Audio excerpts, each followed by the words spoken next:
Hello बच्चों, JEE main 2024 का question है 6 अप्रैल सेकंड शिफ्ट का। A body of weight 200 newton is suspended from a tree branch through a chain of mass 10 kg। The branch pulls the chain by a force equal to. पूछ रहा है कि branch जो है ना tree का, वो चेन को कितने फोर्स से पुल करेगा।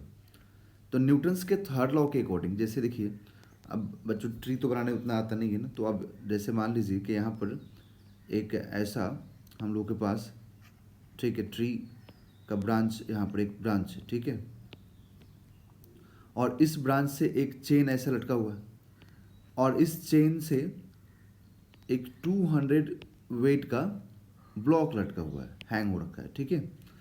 तो अब पूछ रहा है कि यहाँ पर कि इस चेन को, ठीक है, अब देखो चेन को पुल करने का मतलब क्या हुआ।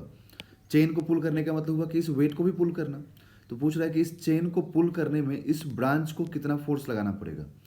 तो ये ब्रांच, जैसे मान लीजिए आप एक बैग को पकड़ के अपने हाथ में चल रहे हैं, ठीक है, तो आपने सिर्फ बैग को नहीं पकड़ा है ना, आपके हाथ पे सिर्फ बैग का वेट तो नहीं लग रहा है, उसके अंदर जो सामान रखा हुआ उसका भी तो वेट लग रहा है।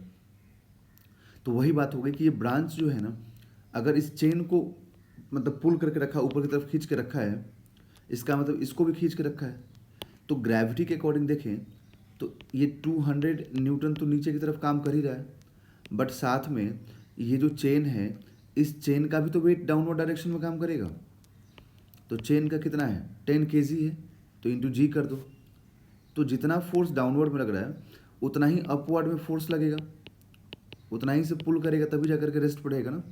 तो हम क्या बोलेंगे कि यहाँ ब्रांच ने जो जिस फोर्स से पुल किया है वो होगा 10 G plus 200, that is 100 Newton plus 200, मतलब 300 न्यूटन। ठीक है, आई होप आपको समझ में आ गया होगा बच्चों। ठीक बच्चों, प्लीज़ आपसे रिक्वेस्ट है कि प्लीज़ ज़रूर चैनल को लाइक कीजिए, वीडियोज़ को लाइक कीजिए, चैनल को सब्सक्राइब कीजिए।